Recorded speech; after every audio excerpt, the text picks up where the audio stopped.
Good morning. Good morning. I am Sister Rosemarie Nassif, the Executive Director of the Center for Catholic Education at Loyola Marymount University School of Education. Welcome to each of you, and welcome to all of us.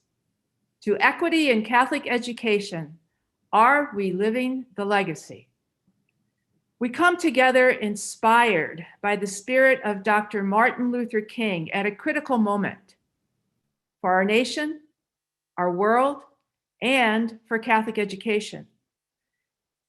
Dr. King's vision captured in his message of hope and possibility for a future in which every person is judged by the content of their character and not the color of their skin. That all are created equal in God's image and should enjoy the same rights and privileges. A vision that challenges each of us to recognize that our strength lies in our diversity. Our diversity is our holy ground. We know our God is with us because we are together.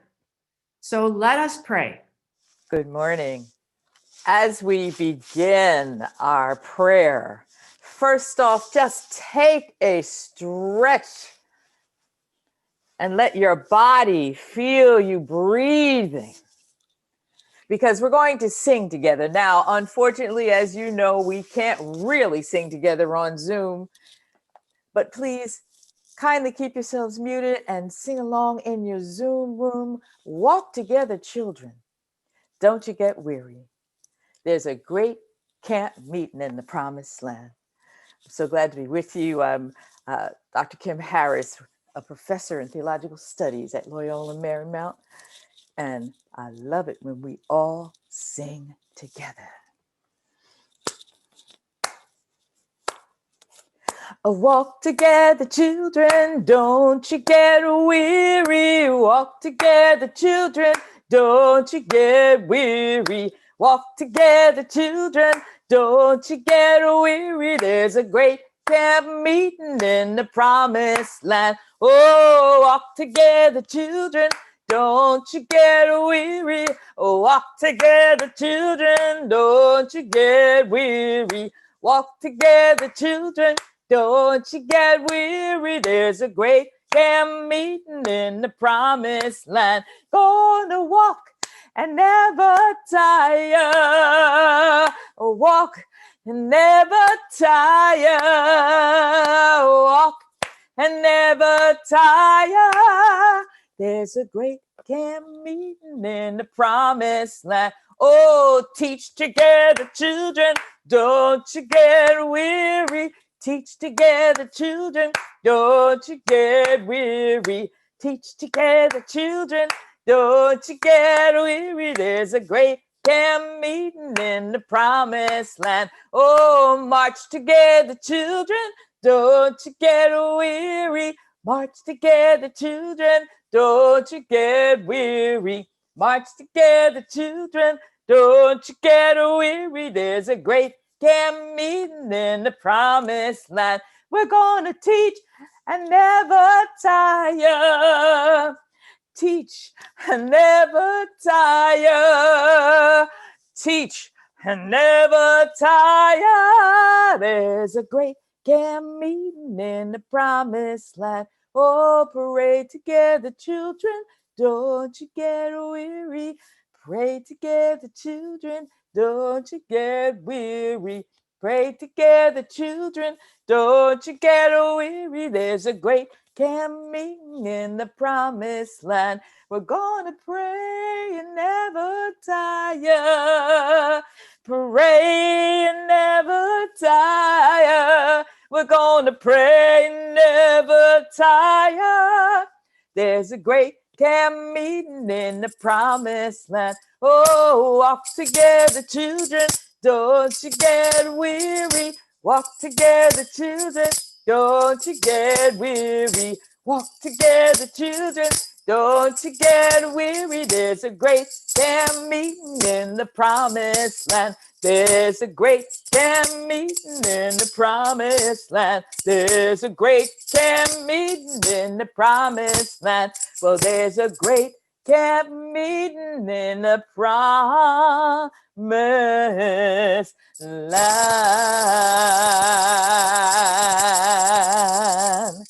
Amen. Amen and amen. In the name of the Father, and of the Son, and of the Holy Spirit. Amen. God of the covenant and author of all that is good. In this season, when the days slowly begin to get longer than the nights, we are reminded that the arc of the universe bends undeniably over time towards justice and righteousness.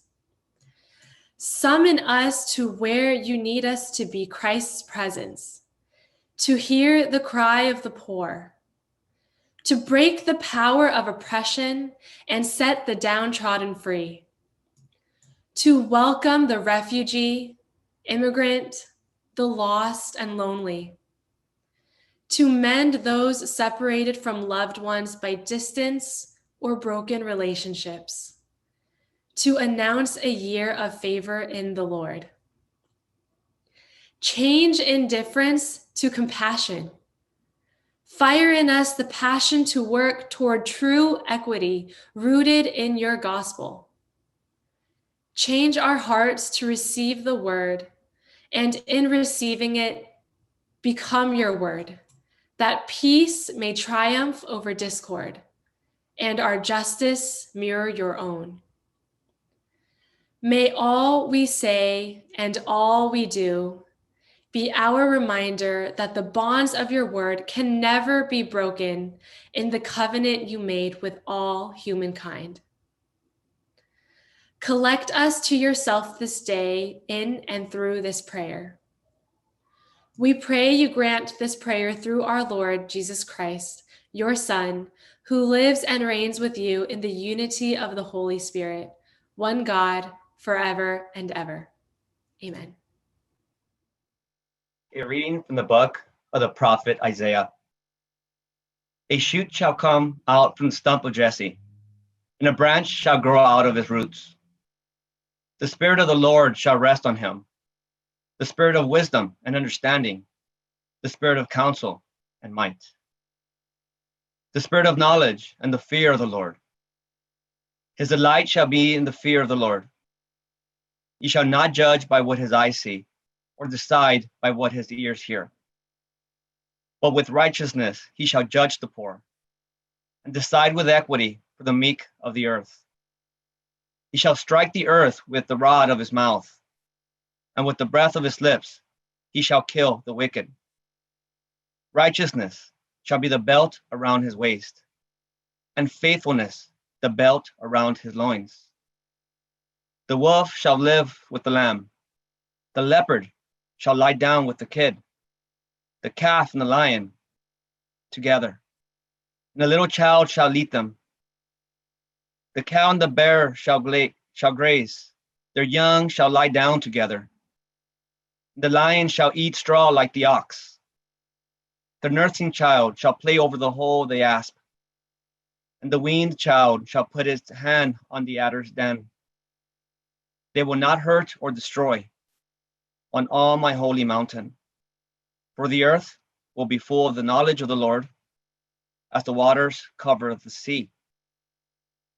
On that day, the root of Jesse shall stand as a signal to the peoples. The nations shall inquire on him, and his dwelling shall be glorious. The word of the Lord. Thank you, Linda. Thank you, Kim. Thank you, Antonio, for leading us in prayer and for opening our hearts to God's Spirit, who is surely with us, and to whom we want to listen intently today. So we gather today, yes, to listen to our God and to one another, to commit and to act. Our God is speaking sharply and profoundly, even in these confusing and conflicting times. Whether we think of it as COVID-19, a heightened confrontation with racial injustice, political division, extreme financial disparity. Each of these is touching the hearts, the spirits, and the minds of each of us. January 6, 2021 was a reminder that division and suffering across our diverse realities is not transformed because the calendar advances a new year.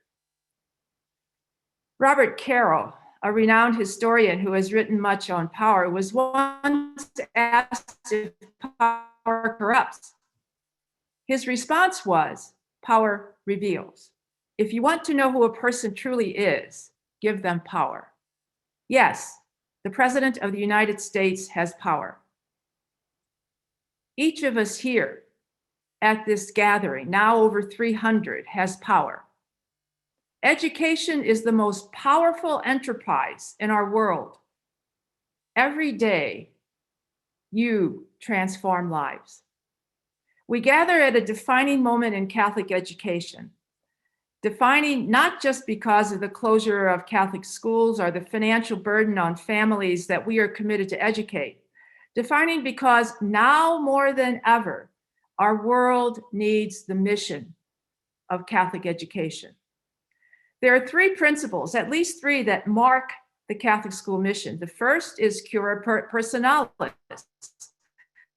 Latin means care for every person, with preference for the vulnerable, the disadvantaged, and the marginalized. The second is faith instilling justice, action that is motivated by God standing with those who have little or no voice. And the third is the magis, the Latin adverb for more. Catholic education teaches students that they can be more of who God desires them to be, can do more for others, that our world, our nation in crisis can be more compassionate, more just, even more united. Our Center for Catholic Education is marking its 10th anniversary, and we stand on the shoulders of those whose commitments to cura personalis, to magis, and to justice are demonstrated through their legacies. Persons like Father Albert Copus, a Carmelite, whose legacy is visible in the impact of our partners in Los Angeles Catholic education, known as PLACE, that has developed and formed over 500 Catholic school teacher leaders. He referred to PLACE as his signature accomplishment. Father Robert Walsh, Jesuit, instilled commitment to research to inform the positive impact of Los Angeles Catholic schools on students of color and those from low-income families. The resulting data motivated and validated increases in generous grants to Catholic educators, Catholic education, especially those from low-income families. Father Walsh was the executive director from 2013 to 2018. And Anthony Sabatino, the inspiration and founder of the Catholic School Leadership Academy, the certificate program. Over 300 graduates have become the superintendents, the principals, and the administrators in 35 of our dioceses nationally, standing on their shoulders and the shoulders of many Catholic education saints that you know. Put their names in our chat room.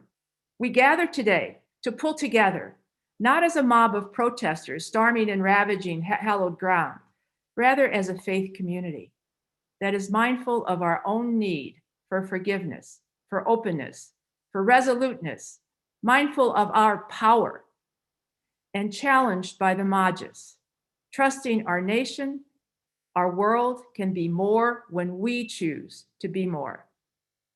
Each new year, I pick a word for that year that reflects how I want to live more consciously. My word for 2021 is harambe. It's Swahili. I learned it in Kenya, a word for pulling together, all pulling together, working together. We are here not just to be inspired. You are already inspired, or you would not be giving up 2 hours on your holiday. We gather for harambe, pulling together to be more than we ever could be individually. We gather to insert the grace of harambe, all pulling together into our concrete reality. We hear Dr. King's words, the ultimate measure of a person is not where they stand in moments of comfort and convenience, but where they stand in times of challenge and controversy. So we know we have power.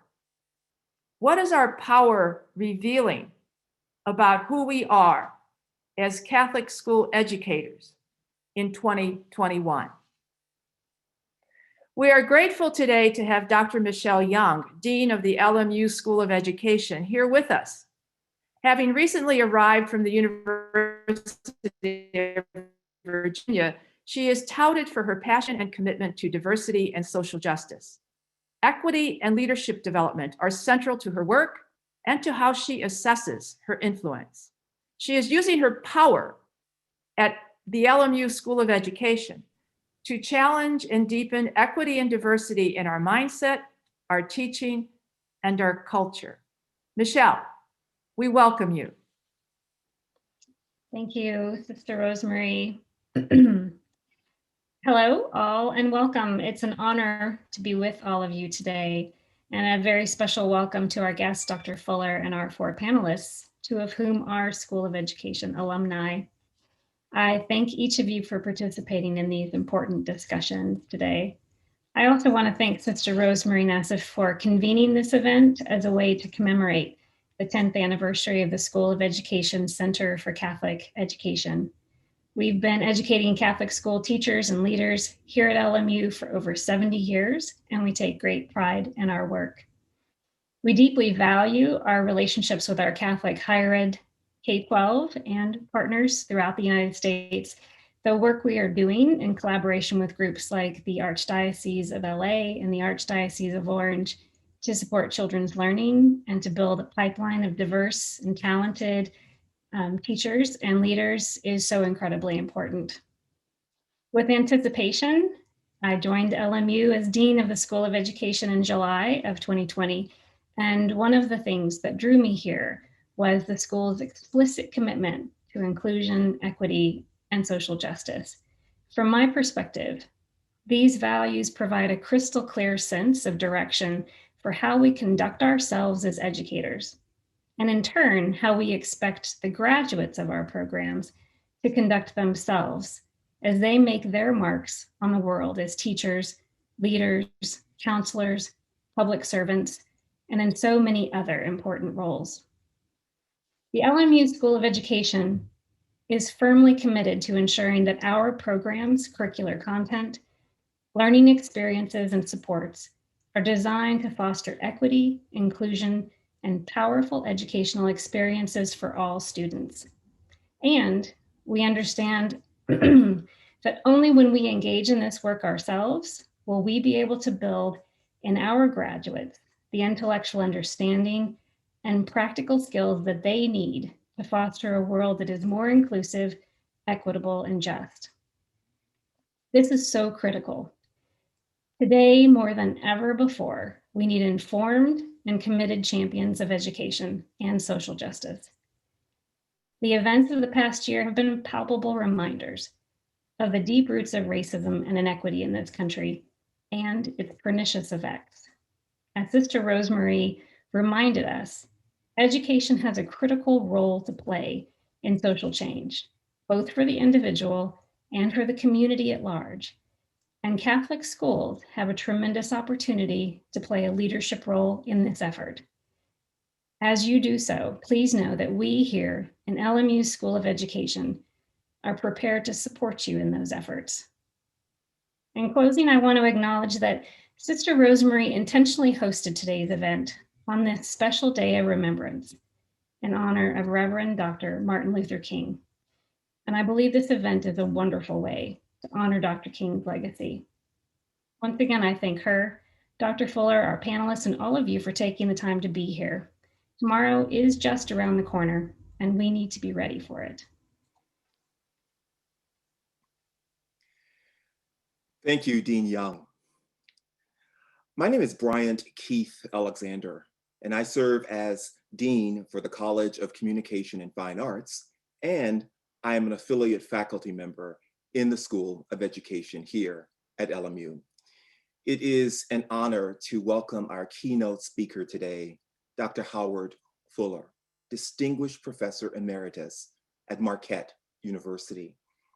While his curriculum vitae and commitment to public service are both extensive and impressive, I will resist extensive accolades to save our precious time with him today. What I will do is to offer heartfelt gratitude and thanks to Dr. Fuller for standing strong at the intersections of activism and education reform in this country in ways that have reshaped history and expanded opportunities for many. You are an activist academic who fully embodies the construct of being a servant leader, to which we so desperately need in this country, a needed voice of purpose, of action, and hope in our current troubled times. We are honored to have you with us today for this important discussion on equity in Catholic education and the burning question, are we living the legacy? A legacy that we have in fact inherited from freedom and equity fighters like Dr. Martin Luther King Jr., who we honor on this day, and all those who continue to walk in his good company, including yourself, sir. With honor and deep respect, I present and welcome our keynote speaker, Dr. Howard Fuller. So thank you so much. I really appreciate that very kind introduction. And I want to begin by thanking Sister Rosemarie for inviting me to participate. I wish I could have been more forthcoming in having my remarks ahead of time, except I don't know how to do that. I just started thinking about it and actually woke up last night and changed the whole thing. So it really is an honor. And I thank you so much for that very kind introduction.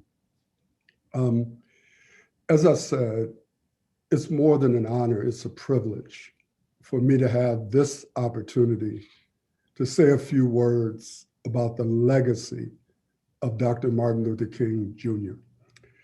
I truly believe that it is a legacy that has real meaning for us in this country today. I will say at the outset that I may say some things that some of you in this audience may strongly disagree with. But on a day when we are honoring Dr. Martin Luther King Jr., I cannot be silent or parse words. Dr. King, the man that we honor today, said there comes a time when silence is betrayal. Our lives begin and end the day we become silent about the things that matter. I want to begin this discussion of his legacy by asking two questions. Just who was this man, Martin Luther King Jr., and what was he really all about? I raise these questions because there has been a conscious or unconscious process at work to create a sanitized version of Martin Luther King Jr.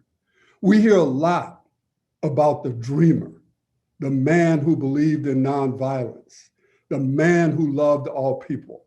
Martin Luther King indeed was nonviolent, but he was not passive. He was intellectually gifted, but not abstract. He was indeed a dreamer, but primarily he was a doer. He preached about love, but he connected love to justice. He stated that the Negro needs not only love, but also justice. Love that does not satisfy justice is no love at all. It's merely a sentimental affection, little more than what one would have for a pet. So Martin Luther King Jr. was all about social justice. Social justice defines the relationship between the individual and the society. The individual must assume responsibility for his or her own actions. But there can be no justice if individuals only blame the society or look to the society for the satisfaction of their individual needs. At the same time, social justice demands that a society carry out its responsibility to the individual to provide a foundation for that individual to become the best person that he or she can possibly become. It is within the context of the continuing struggle for social justice that we find Dr. King's legacy. To honor his legacy, we must fight every single moment of every single day to create a society that is just, a society that is healthy. A relatively healthy society, number one, takes care of its children. Children are nurtured in a loving and caring environment. There's no tolerance for children being abused and neglected. All children are given the opportunity and the resources that they need to get the type of education that allows them to engage in what Paulo Freire called the practice of freedom, the process of transforming their world. Number two, it treats all members of the society as equals. There's no discrimination or exploitation based on race or gender or sexual orientation or the existence of a disability. There is no exploitation of people because of their socioeconomic class. There is an appreciation and an acceptance of all religious beliefs. Number three, that society that is relatively healthy takes care of its environment. It does not destroy its groundwater, its lakes and its streams with pollutants. It does not destroy the beauty of its hills by the search for minerals with no regard for the destruction that it causes. It does not take actions to destroy the delicate balance between the procurement of resources and the life of the creatures that inhabit this earth. Number four, it takes care of its poorest elderly citizen. It makes sure that they have healthcare, that they have housing, that they have recreation. Number five, it figures out a way to distribute the resources so that there would not be thousands, no, maybe millions of homeless people or poor people who cannot find housing in the richest country in the world. It does not put human beings in housing that is unfit to be inhabited by people. It's not the kind of society where people with limited needs are unable to get the health care they need to sustain their quality of life. Never has that been more apparent than today. As we're here today, and I haven't seen the numbers today, but close to 400,000 people have died from this virus. And you know, and I know, there are many thousands of them who should not have died. They died because they could not get the care that they need. They died because they were Black or brown. And there's a certain level of political power in this country that does not value their life. So many of them died because they're in nursing homes. They died because these low-income workers that we used to call them, we now call them essential workers. It's amazing how America can just change titles. And all of a sudden you go from being low income to essential, which means you go out and risk your life so the rest of us can be on Zoom. Yeah, I said it. And so if you're a society that cannot find a way to distribute resources so that how can it be that we have food lines in America How can it be that we have food lines on one side of town and lavish feasts on the other? How can this be? And to go back to these essential workers, it's interesting that they are essential, but they are paid in the same way that they were paid before we declared them essential. That is not a just society. Number 6, we would make it clear that we will not tolerate a society where Black people fear for their lives from those whose job it is to protect us. It is not a just society. If Tamir Rice can't play with a toy gun on a playground without getting killed, it is not a just society. If Breonna Taylor is asleep in her own home and is murdered by the police, it is not a just society. If George Floyd is pleading for his life as a cop has his knee on his neck, no, that is not a just society. And so we have to be clear that there are people in our society who don't even want me to talk about what I'm talking about, or some people who feel that these issues that I'm raising are mushy liberal ideas. Some would even argue that I'm trying to promote a Democratic Party agenda. Let me be clear. I don't believe in neither one of these parties, because both of them have rubbed their hands on my head and called me boy. So this ain't got nothing to do with the small d Democratic. It has to do with the larger D Democratic, this thing that we call democracy. And so I want to be clear again that there are people who would say, well, you know, all of these things that you're talking about, I don't know if you've ever read Evicted, but if you haven't read Evicted, you should. But it's about poor people trying to get housing in the city that I live in. So there's this whole idea that, oh man, in order for us to have housing for all people, in order for us to have healthcare for all people, in order for us to have food for all people, in order for us to have decent jobs for all people, it would take too much wealth. Oh no, we don't have that kind of wealth. But we do have the kind of wealth to give the richest people in this country tax breaks. We do have the kind of wealth where people live in the White House and are what's the word, grit? I mean, when you rip people off, that's my word. We do have a way for them to rip people off while other people are in food lines.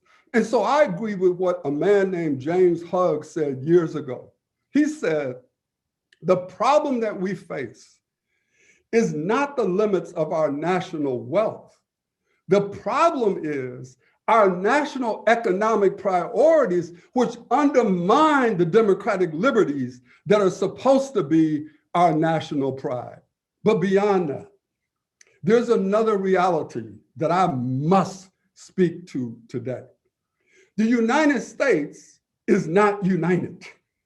74 million people voted for a man for president who is clearly racist and is an unapologetic supporter of white supremacy and taps into those forces and ideological perspectives that have been present and influential in the American body politic for a long time.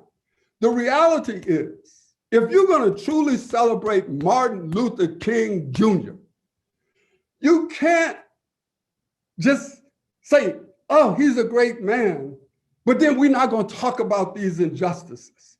You can't say you want to be for Martin Luther King Jr. and everybody get together and sing "We Shall Overcome," but you don't want to talk about what's actually happening in this country at this moment in time. Let's be real. Martin Luther King Jr. believed what I believe. America is a great country, but it has never been, nor is it today, great for every American. Remember that when the Constitution was written, Black people were counted as 3/5 of a human being. when it came to the apportionment of representative and taxes for the House of Representatives. The preamble to the Constitution began, "We, the people of the United States, in order to form a more perfect union." That struggle to form a more perfect union is clearly in evidence today. Our union today is not only not perfect, it is threatened by anti-democratic forces and forces of white supremacy. And these ideas and these forces are championed by the outgoing president of the United States of America, Donald Trump. And to all of you Trump apologists who continue to buy his lies and his disregard for democracy, January 6th ought to be a wake-up call, even for those of you who are in such a deep slumber that you can't see reality. January 6th was the outward manifestation and the what can I put this? It was the result of Donald Trump's fascist tendencies, his advocacy of bigotry, hate, violence, and racist views are clearly the existential threat to the very foundations of this democracy. Our American democracy continues to be a work in progress. We must constantly work at sustaining it and making it more vibrant, more accommodating for all of the people. This requires forceful, clear, sustained, positive leadership at all levels of our country. Leadership that provides clear and unambiguous support for all of its citizens, regardless of their race, their ethnicity, their class, their sexual orientation, or their religious beliefs. I clearly understand that in a democracy, people will have different views, but it is crucial that our leaders show a basic level of respect for people during our battles over policy. I want to say that again. In a democracy, people will differ, but differing is not the same as demagoguery and hatred and bigotry towards other people. What we have witnessed since that man walked down those steps or that escalator, whatever he took, and walked to the podium and started calling Mexican people criminals. And from that moment in time until right now, we have had a person who has been in the leadership of this government that has used real words, code words, and actions that are dividing us more than we already were. Before the insurrection on January 6th, and I'm gonna just have to be real with y'all. Like, I'm not happy, anybody who says they're happy that January 6th took place, I'm not trying to go there. But some of y'all might have remembered Gil Scott-Heron. He's got an old school, but he said that the revolution will not be televised. What he didn't say was the insurrection would be televised. He didn't know that there was going to be an insurrection. And that's what January 6th was. It was an insurrection. And it was an insurrection that is coming at the end of a period where a man has been the president of the United States, who has, in a country of immigrants, he has bombarded them from day one with negative and hateful and harmful words and actions. He has just talked negatively in the most crass ways about countries that are inhabited by Black and brown people and people of the Muslim faith. We have had young children snatched from their families and imprisoned in cages This should never have happened in America.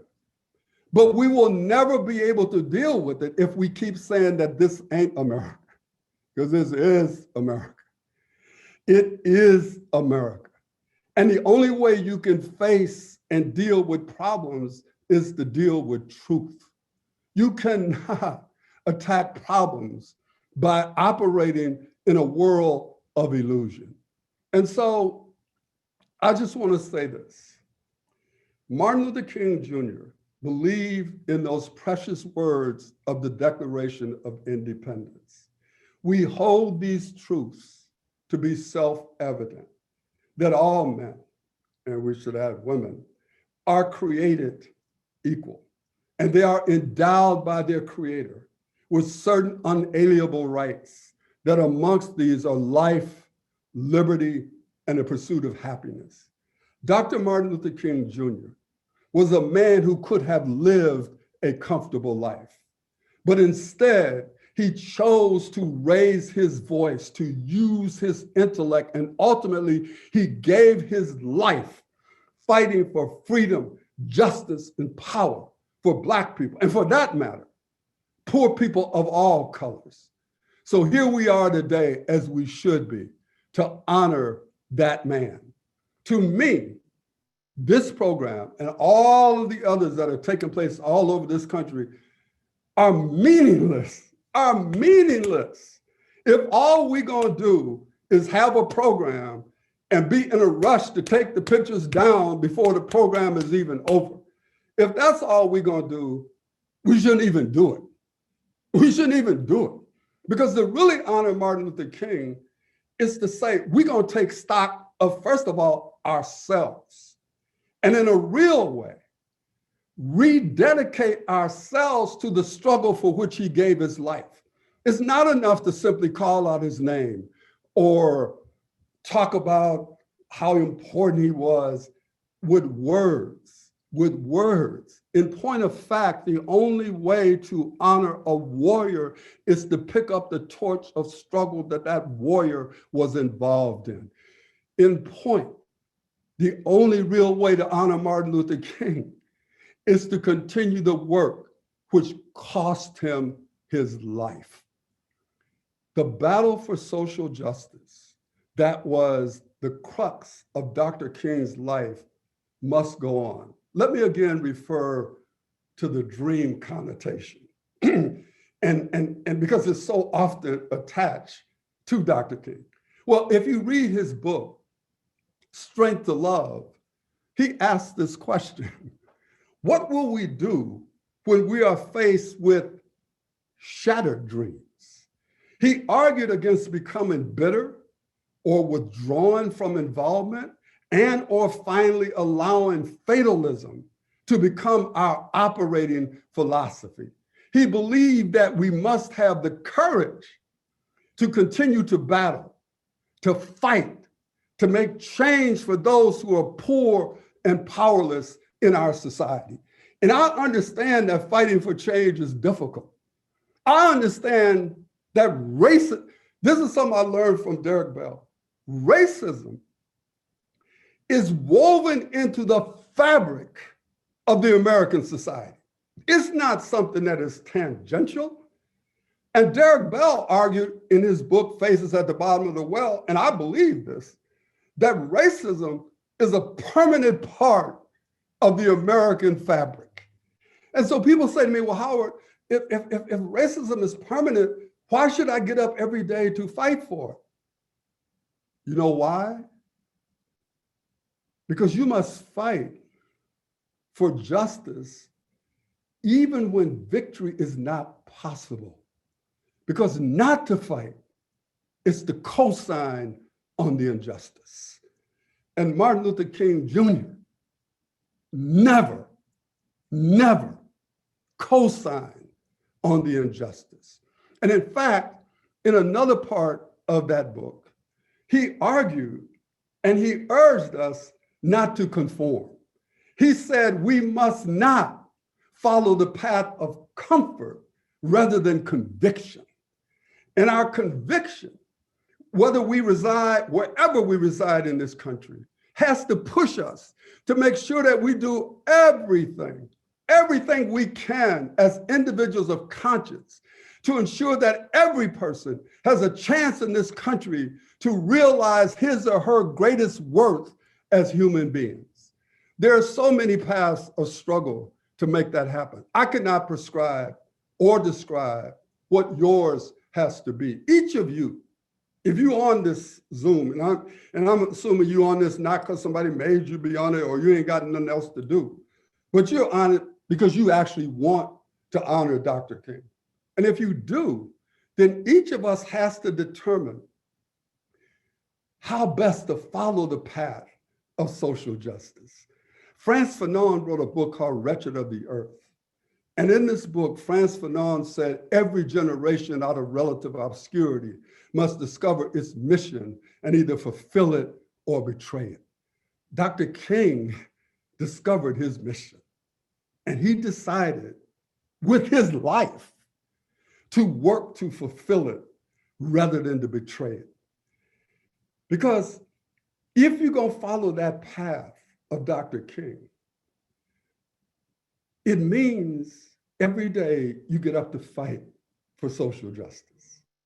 To do any less will render attendance at events like this nice, but largely of no consequence.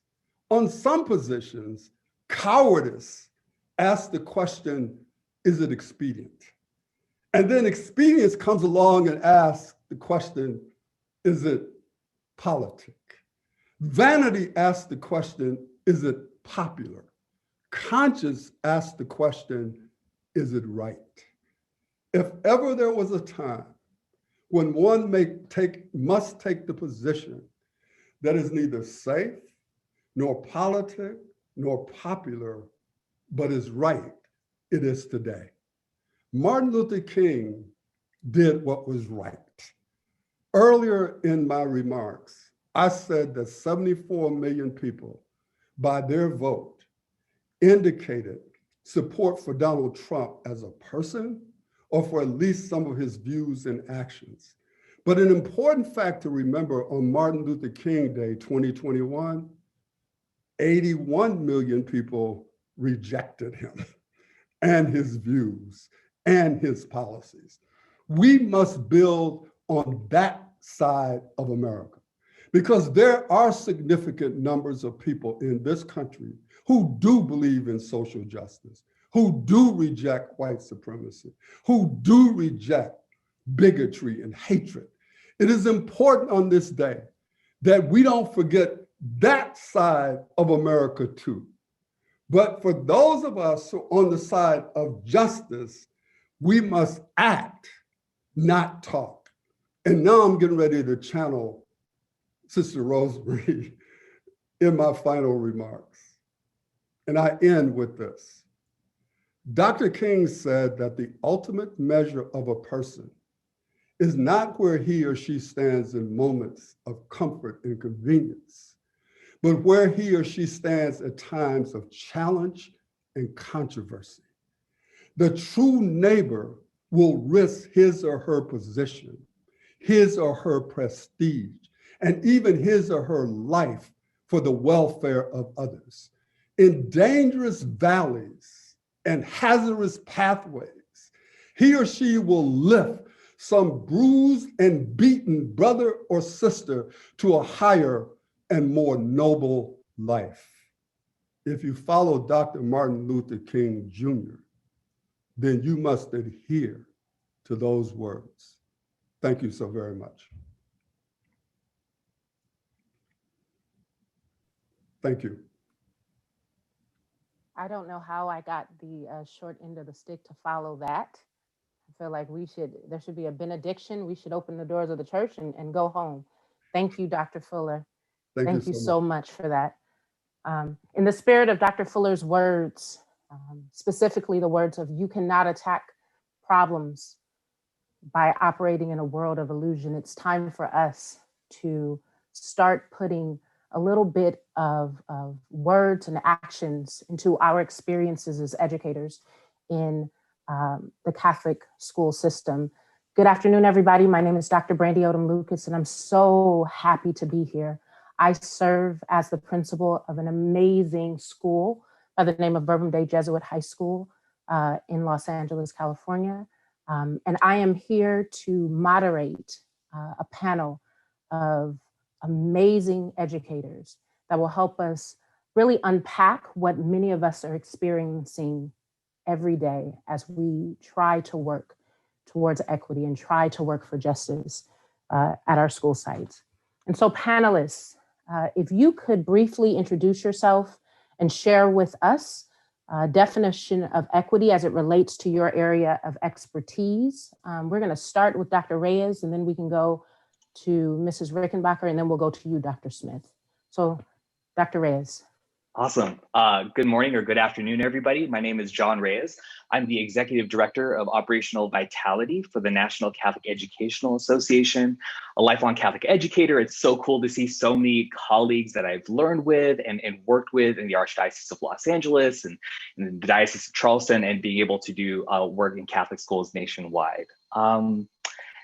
And so when I think of this idea of equity and really think about it in terms of the work that I'm doing right now to support school leaders across the United States, it's about this idea of making sure that justice and human dignity are reflected in the inputs and the outputs of Catholic schools, right? So is there justice and dignity reflected in how and why resources are allocated, right, on the input side? And then looking at the output side, is justice and dignity reflected in how we define and measure success, and really how we respond or tell ourselves or tell others the story of success or failure in Catholic schools? Ms. Rickenbacker? Yes. Good morning, everyone. My name is Evelyn Rickenbacker, and I am the proud principal of Transfiguration School. And Transfiguration is located in South Los Angeles in Leimert Park specifically. If you've never traveled here, it's a wonderful part of Los Angeles that's vibrant with arts and culture, and our school reflects the same. Equity, to me, is having equal access to resources and opportunities. Our mission statement here at Transfiguration School speaks to it so well. We talk about growing in love of God, serving each other, going out into society, very much what Dr. Fuller talked about. Thank you so much, Dr. Fuller, for that wonderful presentation. Very inspiring to do the good work we do here. It really, here at Transfiguration, equity is teaching our students that times are difficult, and what are you going to do about it? How are you going to be a part of the solution? And so having programs, activities, is very sad. I was looking and reflecting on some photographs. Yesterday would have been the day that we went on our Martin Luther King Peace Walk. Transfiguration is located right off of Martin Luther King Boulevard. So that's something that is very special to us. And our students take their African drums, and we go out into the community with signs, and we march for peace. And so those are the things that we do action, and that's what we're talking about today. How do we teach our students to serve? As an alumna of this school, I've had 3 generations in my family come through Transfiguration. We teach our children to go out and serve, and I think that is a big part of equity and what we do here at Transfiguration. Thank you. Dr. Smith. Yeah, hi, my name's Derek Smith. I am Associate Professor of Educational Leadership at the University of San Francisco, co-director of our Transformative School Leadership Principal Certification Program, and the former co-principal of June Jordan School for Equity in San Francisco.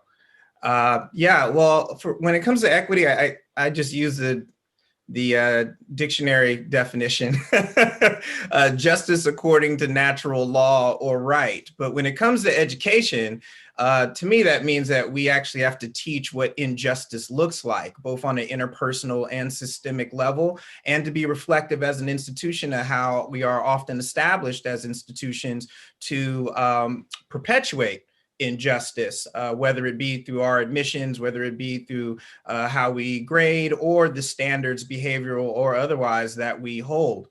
And so for me, it's important that we teach specifically how justice has been won and how justice has been taken away, while also creating environments in which humans can develop the character traits and behavioral habits to sustain, achieve, and defend justice. So as educational institutions, we have the responsibility and the privilege of helping society develop its citizens. And as such, I believe in interest of justice, it's partly our responsibility to teach what has been hidden from them in all other aspects of society and perhaps even institutions outside of our own individual schools. It is taking the risk as a professional, but taking the risk as an individual, taking the risk as an educational institutions to teach the hidden forms of injustice and the often held secret victories that marginalized people have won throughout the generations in order to provide a more balanced perspective for our society as to what fighting for justice should look like and how alliance, cross-cultural, cross-racial, international alliance of all struggling peoples is a necessity to achieve justice for everyone.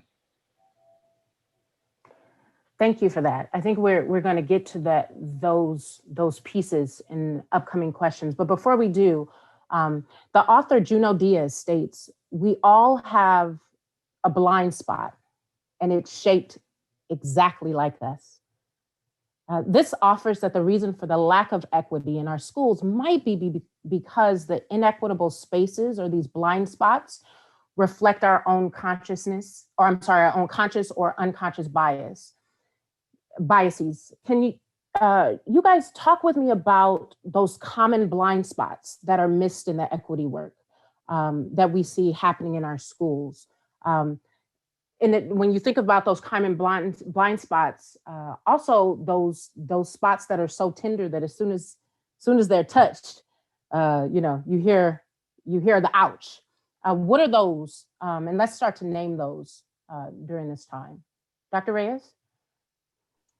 I think the one thing that comes to mind is like in schools and in school systems and in Catholic school systems, I think the idea of locus of control is the blind spot. And the plainest way to say it is, when we see success or failure, do we attribute it to internal actions or do we attribute it to external actions? And I think it's very easy for us to dismiss failure and externalize our locus of control. And so if we sort of build that habit of, okay, this didn't work out the way I thought it was going to work out, therefore, and it had to do with something outside of my control, therefore I have no responsibility over it. I think if we tend to build that in as a default response to failure, it becomes a blind spot for the equity work, right? Because when we start getting hit, or when sort of challenges of equity start to surface, our initial response is there's an external factor that's beyond my locus of control, and therefore it's not my responsibility and it's not my problem. And that locus of control thing can surface even in, I guess, really mundane spaces, like the maybe sometimes when we experience failure in working with students or parents or with colleagues, and if that gets built into the culture, I think that becomes a really significant disadvantage in our equity work. Yeah, absolutely. Thank you for that. Evelyn, did you want to speak to that? Sure. I would say at the elementary school level, it's making sure we have culturally relevant curriculum, making sure that we're teaching our Black and Brown students, and Transfiguration is a very unique Catholic school. It's predominantly African-American with about 20% Latinx and multiracial children. So, and 60% of my students are not Catholic. So it creates many opportunities to evangelize and many opportunities to teach outside of the box. And so teaching our students about themselves and not necessarily the traditional curriculum that we're used to is really important. My teacher is teaching in a culturally relevant style.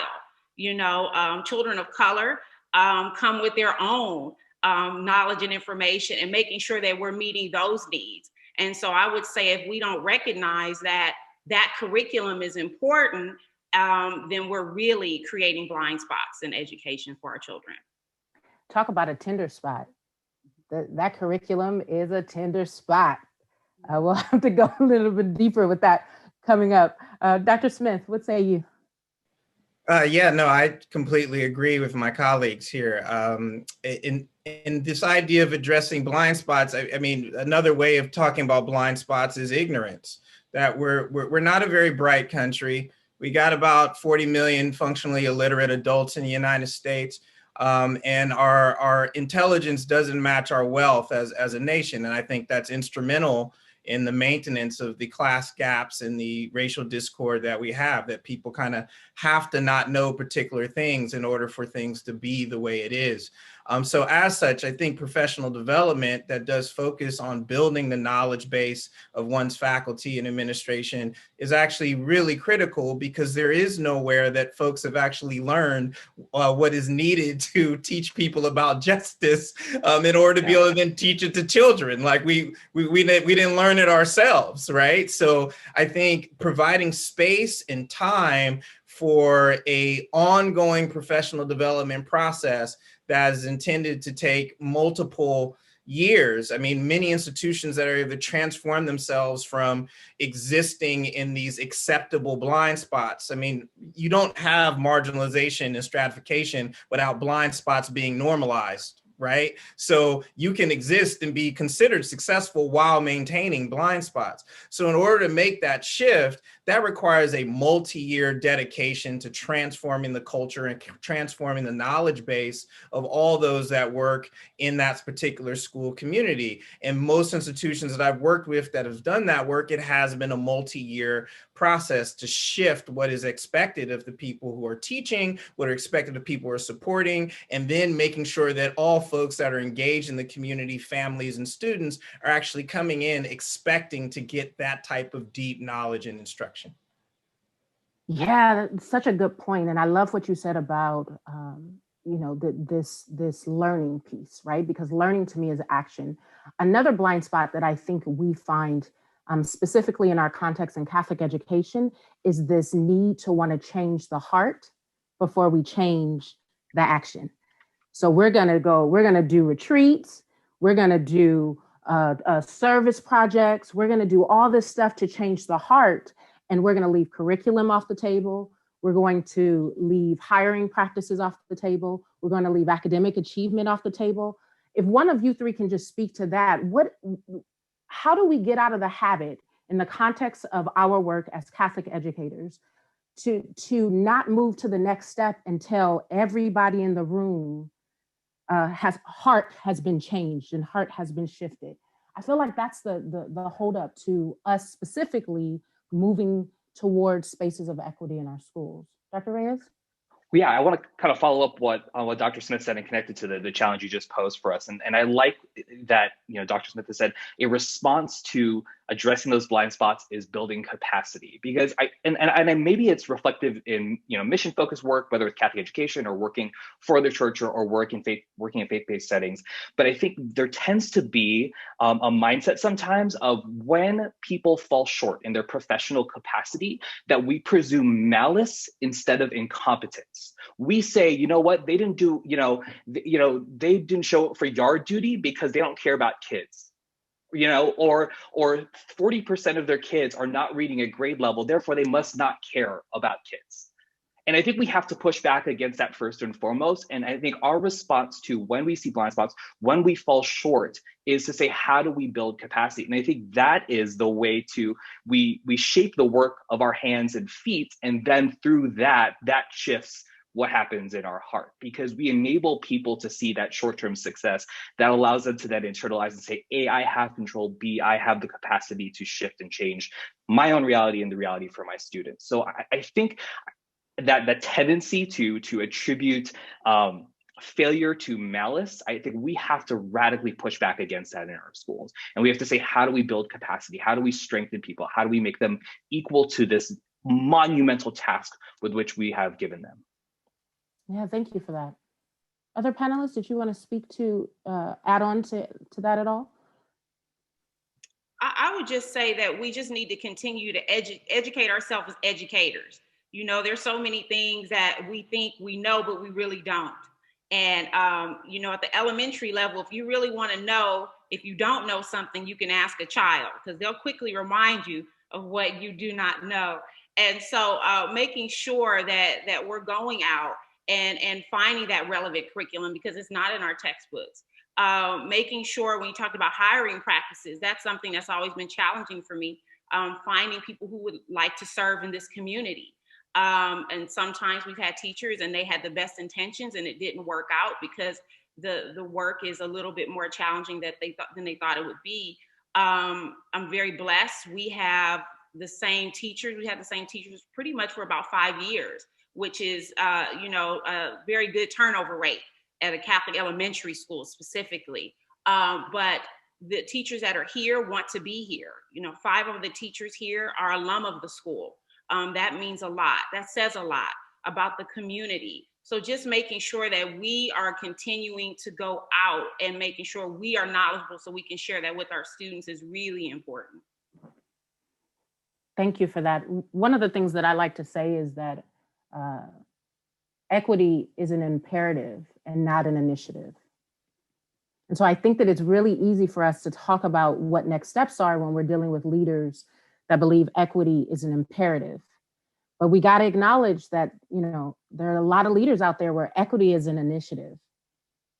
It's something to add on after the technology initiative and things of that nature. And I think that that's why this pandemic caught us off guard. A lot of everyone's kind of really between the pandemic and the social uprisings, a lot of schools got caught not knowing what their next step should be. Can you guys talk a little bit about the role of equity in this current context today with this pandemic, but also with what is happening with our race relations? The pandemic didn't produce the inequities, it just exposed them, right? So how do you guys see what should our next steps be? How are you understanding equity in these contexts? Dr. Reyes? I think one of the things that's, I think the most shocking thing about the pandemic is really an accelerant to the inequity is we look at the disproportionate impact it's had on underserved communities. And NCA collects data every year on school closures, enrollment, different things like that. And so, when we've looked at the enrollment data for this upcoming year, so looking at the last 12 months or so, one of the things that we're going to see is we're going to see the largest drop in Catholic school enrollment in a generation. So I think in 2008, Catholic school enrollment dropped across the nation 3.5%. The number is going to be 6.5% once the data is sort of all set. We typically close around 90 to 100 schools this year. This year, over 200 schools closed. And so it's shocking, right? And I think attentiveness to those kinds of data points are important.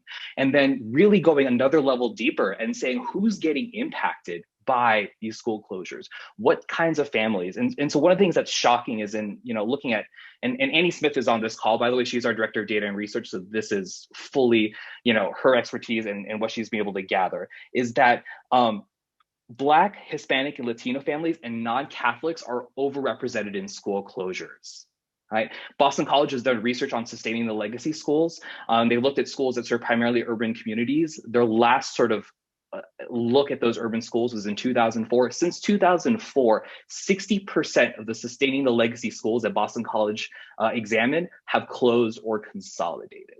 So I think we are betraying, the legacy of Catholic schools as being instruments of equity. We were created to address inequity in the United States, and now we're almost seeing the same effects, almost exacerbated or accelerated.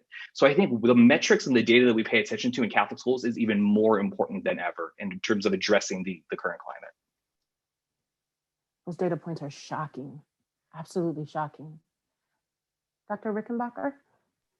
I have described the pandemic as 2 pandemics happening concurrently. That's how it felt. You had COVID-19, which, when speaking to the community, I thought we'd be out a few weeks, and here we are, it's been almost a year, right? And then you had the social justice movement and explaining to the children, this is not what we teach you, how can we solve it? We go out and be a part of the solution. The inequities that I realized shortly after our school was not in session as a community when we were virtual was that the inequities were several of my parents didn't have access to devices. This is a middle class school generally. You would think that there would be a computer in the home, and there weren't. Reliable Wi-Fi, there wasn't.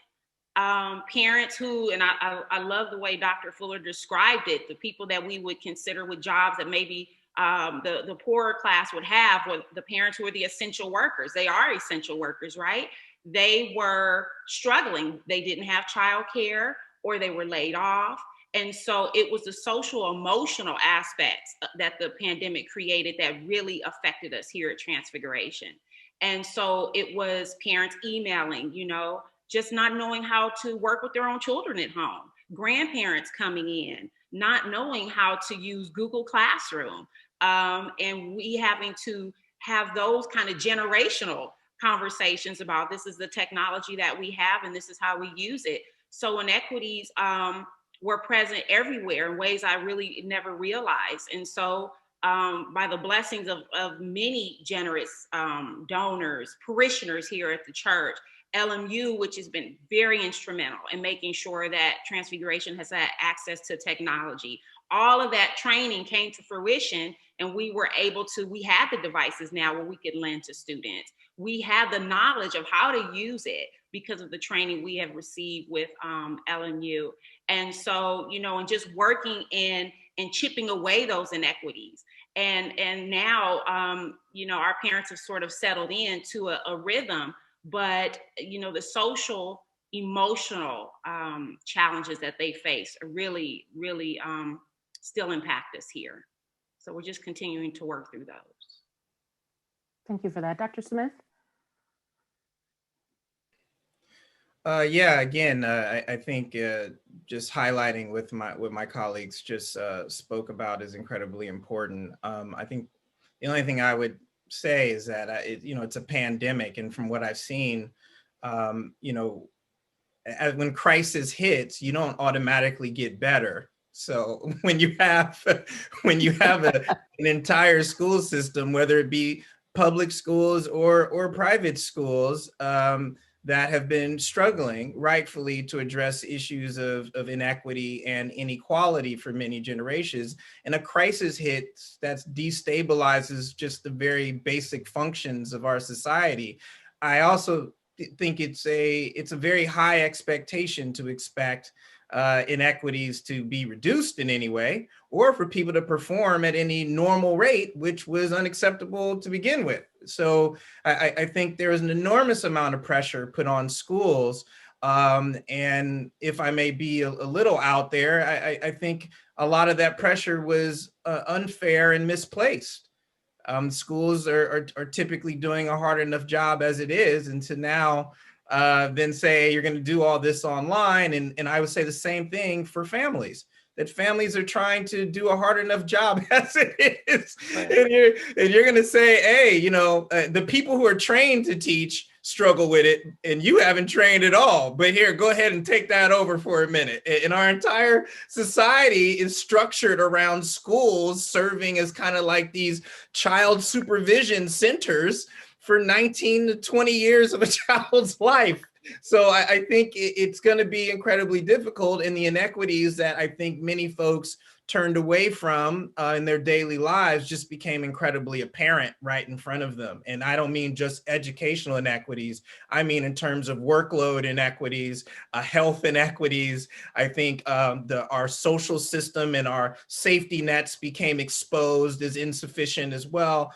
And I think the very thing that got Martin Luther King assassinated, which is also exposure of our country's economic priorities, also became very evident to folks as well.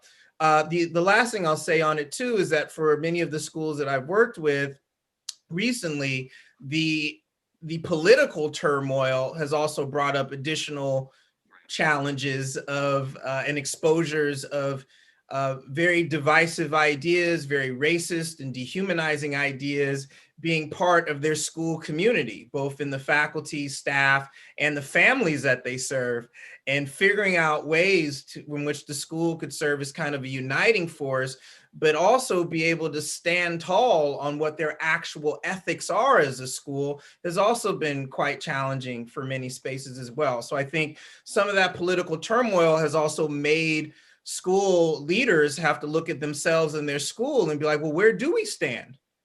right? What do we stand for here? And I think that's also a very difficult challenge when you haven't felt that you've had to do that previously. And Dr. Smith, I just wanted to follow up what you were saying there. That political challenge, I feel like that's something that Catholic schools should knock out of the park. We should be able to confront those societal challenges and say, here is the theological and moral framework that allows us to speak to these issues, right? But what we got instead, right, is that when we talk about equity in Catholic schools, we get the pushback, right, saying that, oh, those aren't Catholic ideas, those are progressive Marxist ideas. And so I think a huge area of growth for us, and it's not like the pieces aren't out there, is to say, how do we root the vocabulary and frameworks of equity in what it is that we truly believe about the dignity of the human person, the preferential option for the poor, right? So I think because maybe that's a piece where we have some room to grow, we've allowed our response in both word and deed to sort of drift off into the political space, rather than drawing our response from the truth, beauty, and goodness of what the church teaches. And so, I think there's anything to be gained from, maybe just where we've fallen short in our response in Catholic schools to the pandemic, to racial injustice. It's this idea of, can we reclaim the work of equity and place it within what we believe as to who we are and who made us and who we're destined to be. And I call that being countercultural, right? I mean, you want to see a impactful educator, show me a countercultural educator on fire for Christ, right? That just pours into their students in a way, but conscious of being countercultural, conscious of racism, conscious of sexism, conscious of ableism. I love that you said that, John. We've gotten away from that. And that's why we're battling this. That's why it's more comfortable for us to look at equity as an initiative. We're okay with that. People will pay me good money to come in and talk about how to do affinity groups. But as soon as I want to touch their curriculum, they want to push me out. Yes, go ahead. I was going to say, right after the insurrection on January 6th at the Capitol, we had our faculty meeting and really talking about how do you have this conversation with young children, as young as 5 and as old as 14, about what happened, and really put it into perspective. And my teachers are fantastic. They have multiple perspectives to offer. When I saw the protesters, I don't even know if I want to call them protesters, the rioters at the Capitol, I saw people that to me just didn't embody anything about American values or morals or what we teach here in our religion courses. And some of my teachers said, well, Evelyn, when we see it, we just see the Confederate flag and we see, the red, white, and blue, and it didn't seem American to them. As a former Navy wife, I still think patriotism looks a certain way. I can look past all of that and still see patriotism in the good work that people do when they represent the American flag, the men and women who serve the country. But my teachers had a very alternative view of it. And it was really a wonderful perspective to understand. And so in our conversation and our collaboration, we decided tomorrow we're actually going to be hosting workshops that they organize for the children. And they are going to focus on what is patriotism, because it looks different to everyone. It looks different to me. It looks different to you. What is activism? That wasn't activism. Activism is going out and doing social justice work. Activism is what we teach you here when we talk about service hour projects or when we go on our peace walks. And then lastly, one of the workshops is going to be about the music of the social justice movement, protest music, and just how that relates to our children, and really just bringing in our cultural identity. And so really just starting with those grassroots conversations, and it cannot be separated from our Catholic identity. And so tomorrow we're going to begin that conversation, and then we'll have a reflection and what will our action items be, because it can't just be the day, right? And that's what we're talking about today. So I definitely think it starts with us. And I definitely think that at this elementary school level, we are all, it is critical that we address these social justice issues. Thank you for that. We have about 3 more minutes left. And I want to give you guys a final a final thought, and I have a question that I want to pose to you. I've heard from you guys that, you know, building capacity is very, very important. Building the capacity of your faculty and staff. I hope people heard the difference between equity as an imperative and equity as an initiative, right? When it's an imperative, that's when we want you to build capacity. Initiative, capacity building, that's just called workshop going. So we want to steer away from that.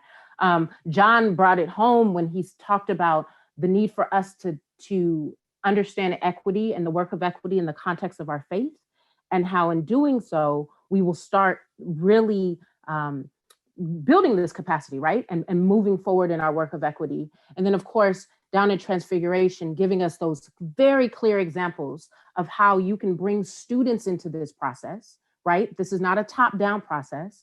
This is a community process, and what that looks like when you bring students into that process.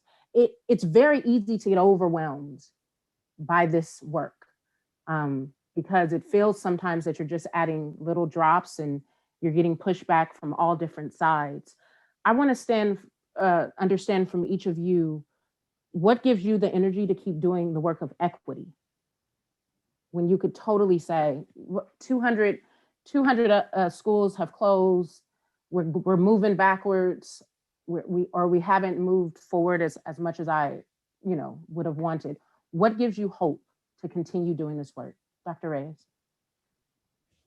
I think there is a generation, and I'm not talking about this just in terms of like when you were born, but I think there's a generation of educators that are working in Catholic schools right now that I think they work tirelessly to recapture what it is that made Catholic schools such a transformative force in the United States, right? They are the Catherine Drexels, they are the Elizabeth Ann Setons of our generation. And I think there are proof points in the micro, right? There are proof points of schools with, where like every 3 months they're struggling to make payroll, but their growth is outperforming the average in their diocese. There are schools that have experienced years and years of decline, but by putting kids first and providing meaningful access for kids and families in their communities, they've stopped that downward slide in enrollment. They've been able to stabilize. So I think those individual proof points are there. And I think that there are efforts to restore and revitalize urban Catholic education in Los Angeles, in New York, in Chicago, in all of these areas where we absolutely need Catholic schools. And we're seeing those glimmers of hope and those glimmers of success. And I think that it's in that spark that we can recapture that burning flame of Catholic education, Catholic schools. Thank you for that. Evelyn? Yes. For me, it's very simple. It's the students. I think about my grandmother who raised my mother and my uncle as a single mom in the 60s when it really wasn't a thing to do, and sent them both here to Transfiguration. And she tells me she paid $10 a month for tuition, and she struggled to do that. I think about doing the good work here to make my family proud, because this is a legacy, not only for my family, but for our community. I think about the students here and the parents, some of the parents who I have been friends with since I was a child, sat in classes with them, whether it was elementary school or high school. I think about them and what this school means to them, making sure that we are preparing their children for our local and global community.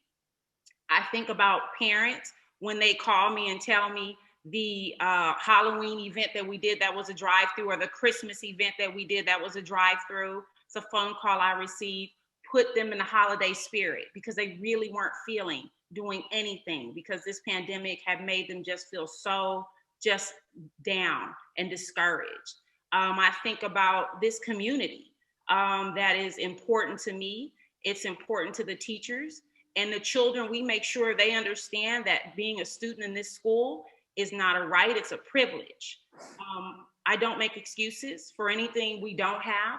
There are many things that we don't have that I wish we could have. I wish my teachers could have a more lucrative salary, because they're definitely doing wonderful work for very low wages, but I don't make excuses, and I go out and try and find solutions so that I can give them something so they understand how much they appreciate it. If it's been technology or whatever resources that we don't have, we work hard and figure out ways to try and provide that. And that is important. Our school is almost 85 years old. And so it's really important to me to make sure that we all who serve here are benefiting from the shoulders we stand on.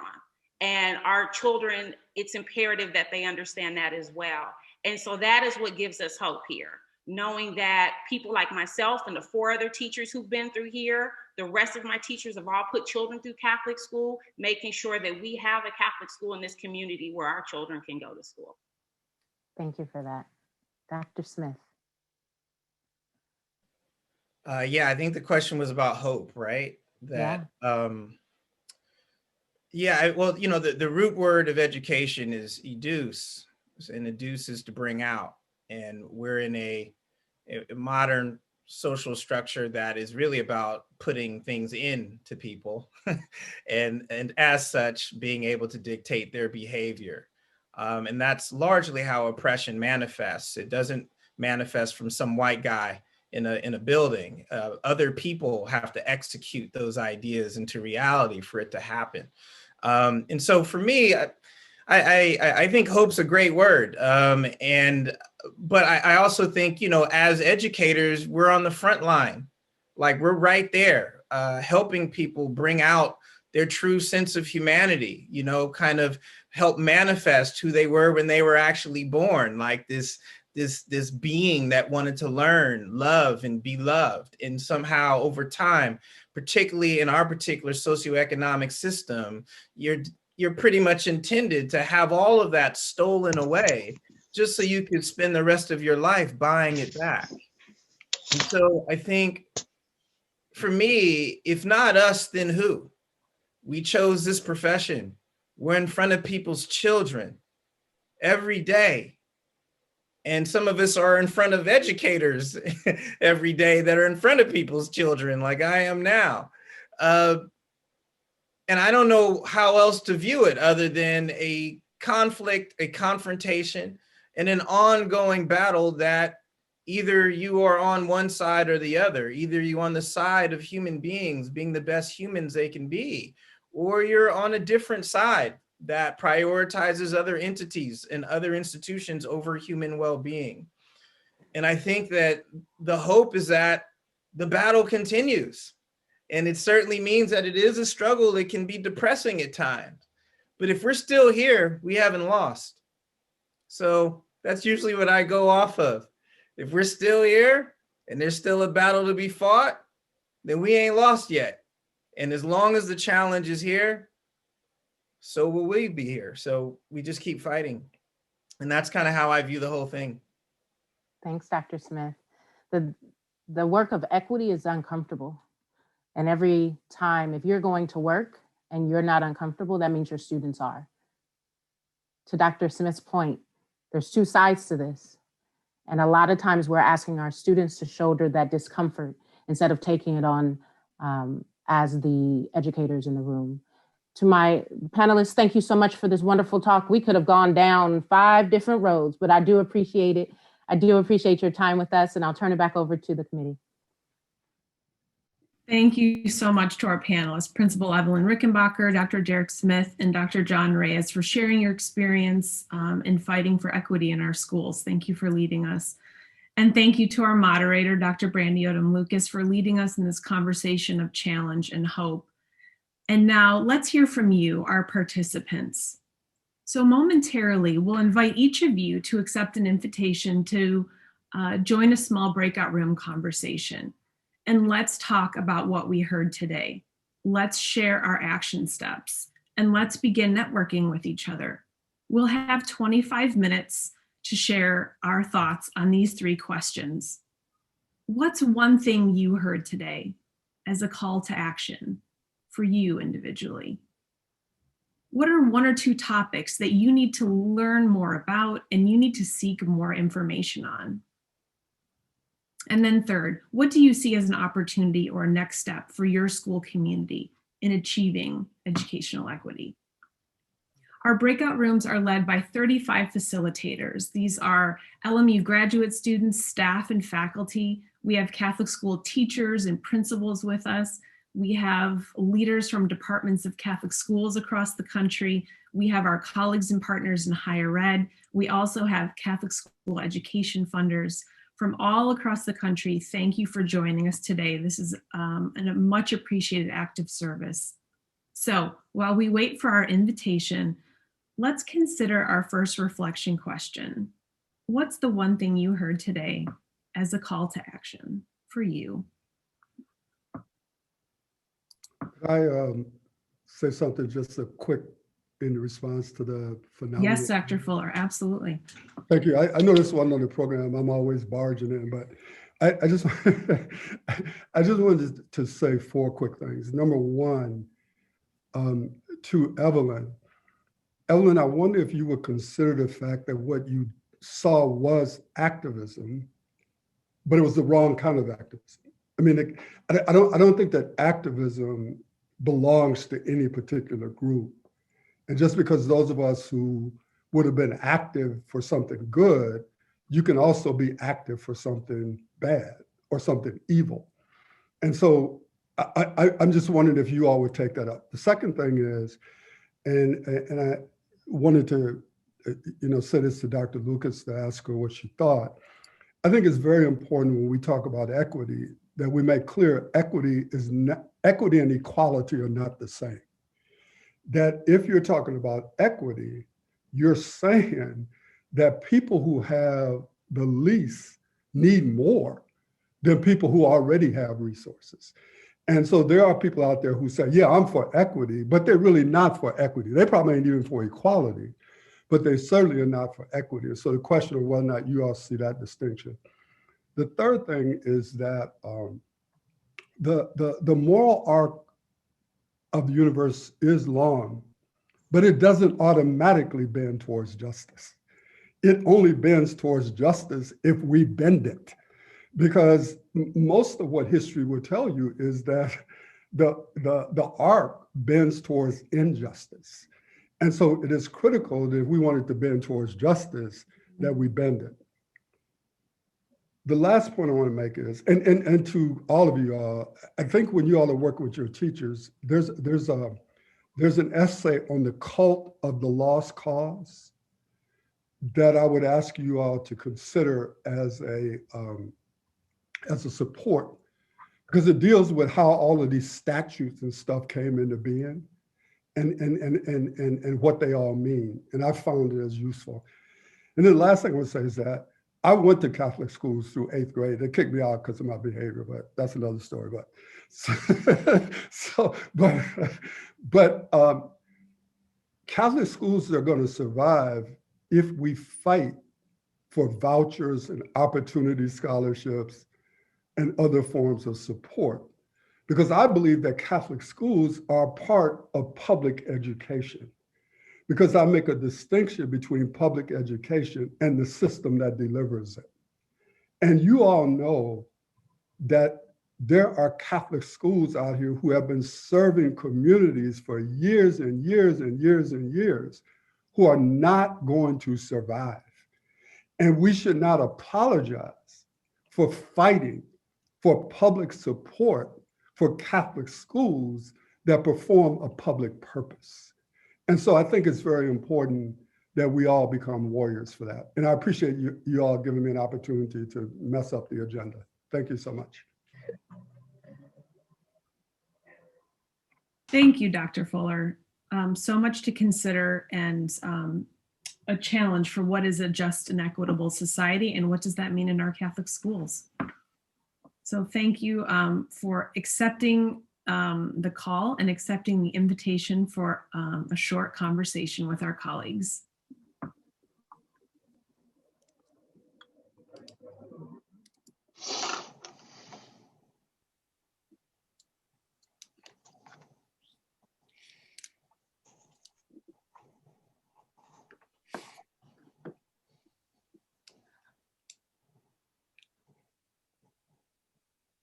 So your takeaway from today and your call to action, please share them in the chat room for everyone.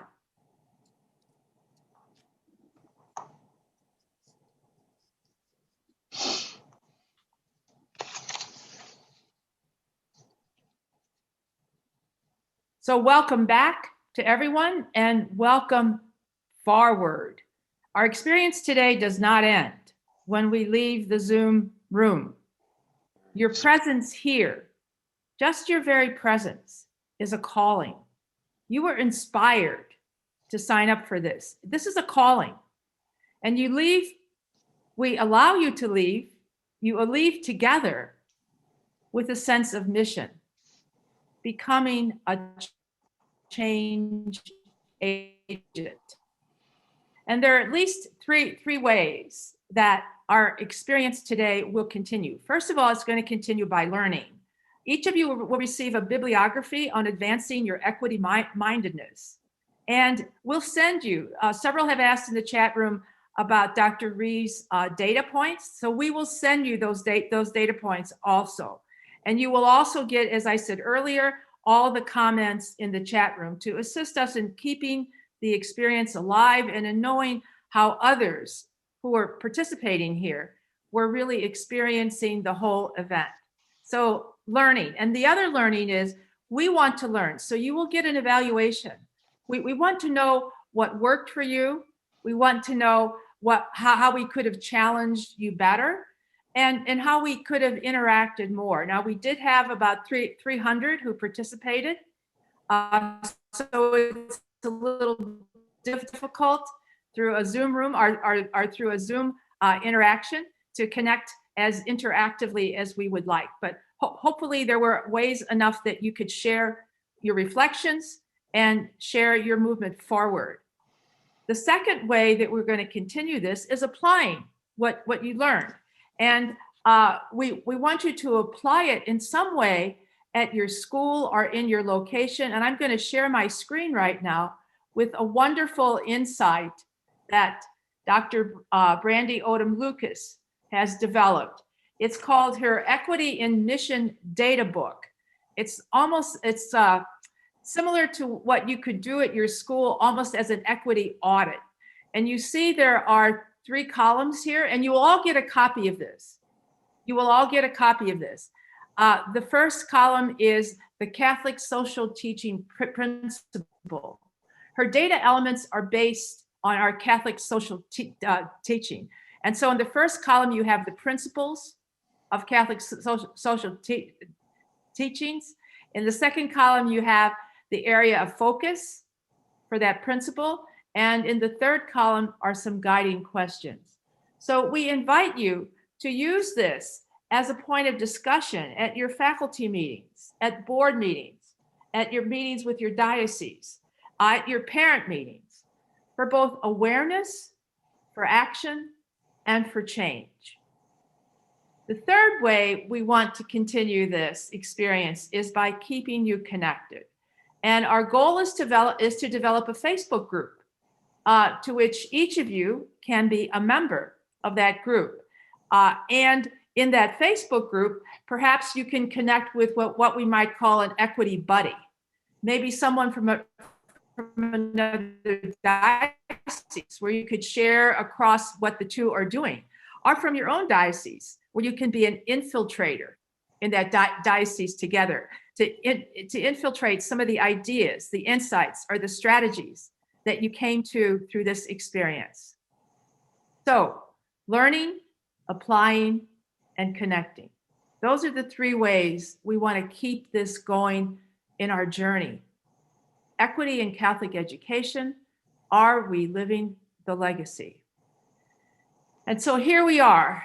Our thank yous for today are endless. You can put in the chat room also that for which you are grateful.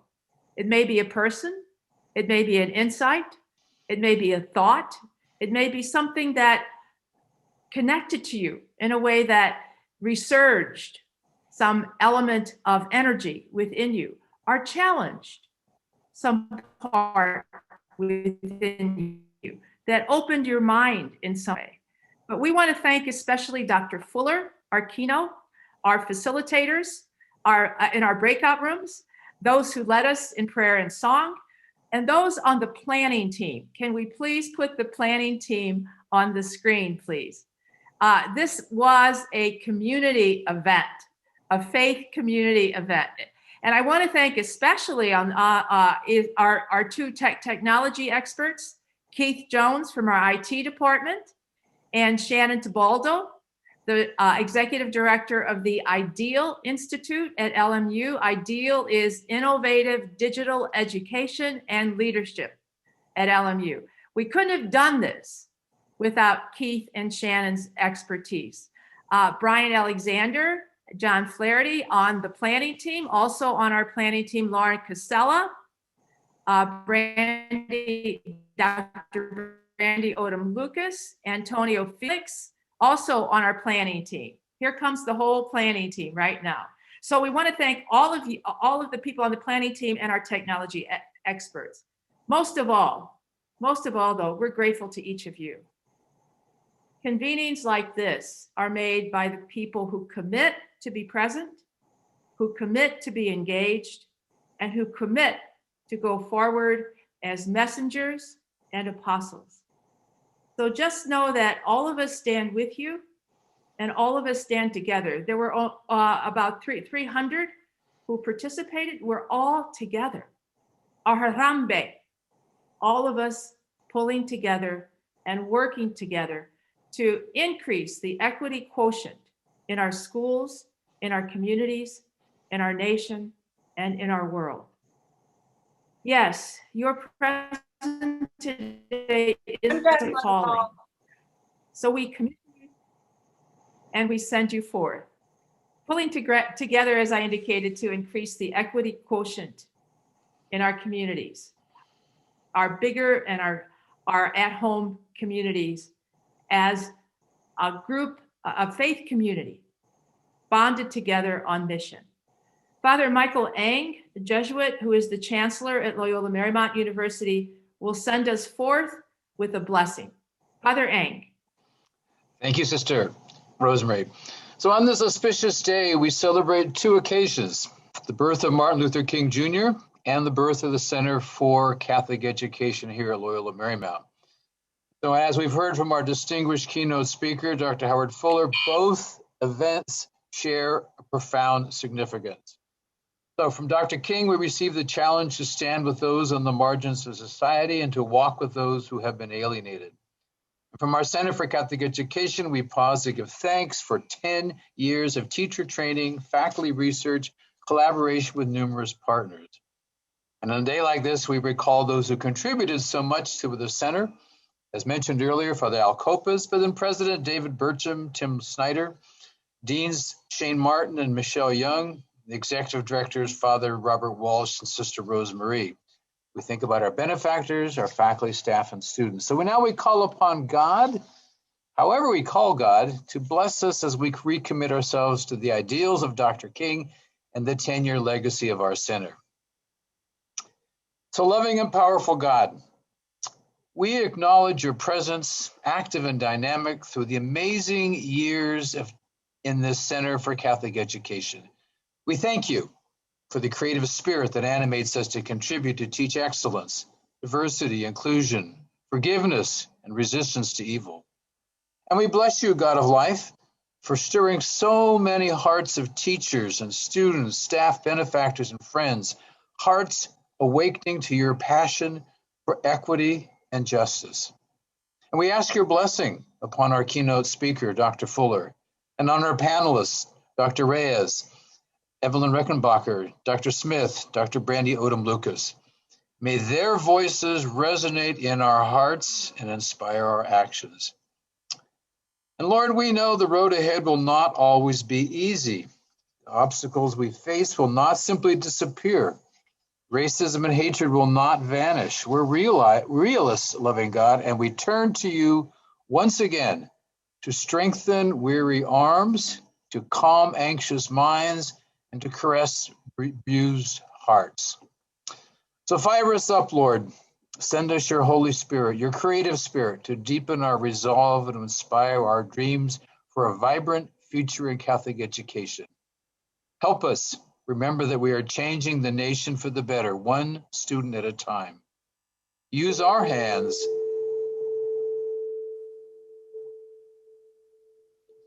and yes, Lord, send us forth. Send us forth. So may the Lord be with you all. May Almighty God bless us, the Father, the Son, and the Holy Spirit. We ask you, Lord, all of this through Christ our Lord. Amen.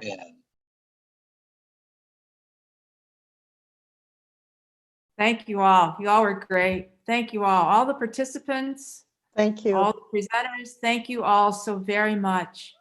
So very much. Blessings.